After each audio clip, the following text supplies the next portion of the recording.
పేరును అధికారికంగా కల్వకుంట్ల కవితకిస్తూ కేంద్ర ఎన్నికల సంఘం నిర్ణయం తీసుకుంది. టీఆర్ఎస్ పార్టీకి కేంద్ర ఎన్నికల సంఘం ఆమోద ముద్ర వేసింది. దీంతో కవిత పార్టీకి అధికారికంగా సీఈసీ ఆమోదం తెలిపినట్టయింది. ఈ నెల 25న మేడ్చల్లోని అద్వయ కన్వెన్షన్ లో టీఆర్ఎస్ పార్టీ పేరు కవిత ప్రకటించారు. పార్టీ పేరును తెలంగాణ రక్షణ సేనగా కేంద్ర ఎన్నికల సంఘం ఆమోదించింది.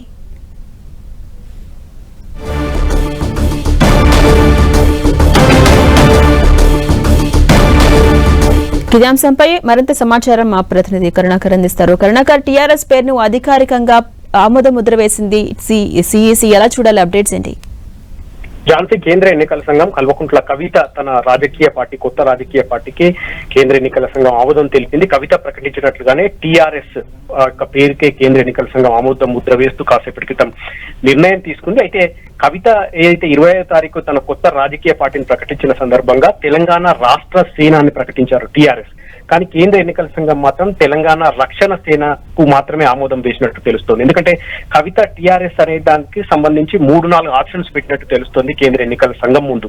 అందులో తెలంగాణ రాష్ట్ర సేనకు ఆమె ఆమోదం ముద్ర వేయాలని చెప్పి కేంద్ర ఎన్నికల సంఘాన్ని కోరింది. రెండో ఆప్షన్ గా ఒకవేళ ఆ పేరు ఇవ్వలేకపోతే రెండో ఆప్షన్ గా తెలంగాణ రక్షణ సేన కూడా ఇచ్చే అంశాన్ని పరిశీలించాలని చెప్పి కేంద్ర ఎన్నికల సంఘానికి విన్నవించినట్టు తెలుస్తోంది.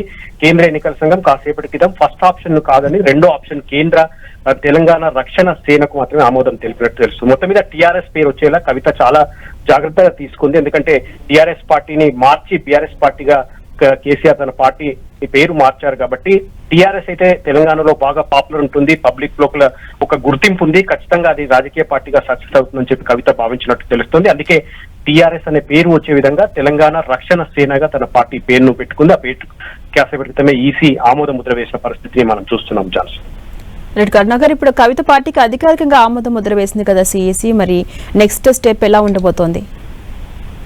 కవిత చాలా రోజులుగా చెప్తుంది తాను ఫక్తు రాజకీయం చేయబోతున్నాను, తెలంగాణ జాగృతి ద్వారా ఇప్పటి వరకు అన్ని కార్యక్రమాలు నిర్వహించాను, ఇక రాజకీయం చేయాలని చెప్పి కొత్త రాజకీయ పార్టీ ఏర్పాటు చేస్తున్నట్టు ప్రకటించడంతో పాటు మొన్న చూసాం మనం 25వ తేదీ తను రాజకీయ పార్టీని ప్రకటించడంతో పాటు తాను ముందు ఏం చేయబోతున్నాను అన్నది, దాంతో పాటు అధికార కాంగ్రెస్ తో కావచ్చు, బీఆర్ఎస్ బీజేపీ పార్టీలను టార్గెట్ చేస్తాం మాట్లాడిన మాటలు కావచ్చు, ఇక పూర్తి స్థాయిలో రాజకీయం చేయబోతుంది. తన పార్టీలో ఎవరెవరు చేరుతారన్న దానిపై కూడా పూర్తి స్థాయిలో చేర్పులపై కూడా కవిత దృష్టి సారించింది. దాంతో పాటు తెలంగాణ రాష్ట్ర వ్యాప్తంగా కూడా మరొకసారి పూర్తి స్థాయిలో పర్యటించి ప్రజలతో మమేకమై ప్రజల సమస్యలు తెలుసుకునే విధంగా కూడా కవిత ఒక ప్రణాళిక సిద్ధం చేసుకున్నట్టు తెలుస్తుంది. కాబట్టి ఇటు సీఈసీ నుంచి తన రాజకీయ పార్టీకి గుర్తింపు వచ్చింది కాబట్టి ఇక పూర్తి స్థాయిలో ఆ పార్టీని ప్రజల్లోకి తీసుకెళ్లే ప్రయత్నం కవిత చేసే అవకాశాలు ఎక్కువగా కనిపిస్తున్నాయి.